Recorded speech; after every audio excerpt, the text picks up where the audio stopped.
ہر طرح کی تعریف اللہ ہی کے لیے ہے، جس نے آسمانوں اور زمین کو پیدا کیا اور اندھیرے اور روشنی بنائی۔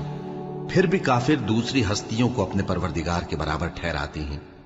وہی تو ہے جس نے تم کو مٹی سے پیدا کیا، پھر مرنے کا ایک وقت مقرر کر دیا اور ایک مدت اس کے ہاں اور مقرر ہے، پھر بھی تمہیں کافروں اس بارے میں شک کرتے ہو۔ اور آسمان اور زمین میں وہی اللہ تو ہے، وہ تمہاری پوشیدہ اور ظاہر سب باتیں جانتا ہے، اور تم جو کام کرتے ہو وہ سب سے واقف ہے۔ اور اللہ کی نشانیوں میں سے کوئی نشانی ان لوگوں کے پاس نہیں آتی مگر یہ اس سے منہ پھیر لیتے ہیں۔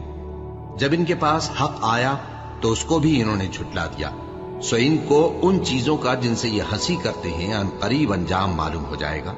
کیا انہوں نے نہیں دیکھا کہ ہم نے ان سے پہلے کتنی امتوں کو ہلاک کر دیا جن کے پاؤں ملک میں ایسے جما دیے تھے کہ تمہارے پاؤں بھی ایسے نہیں جمائے؟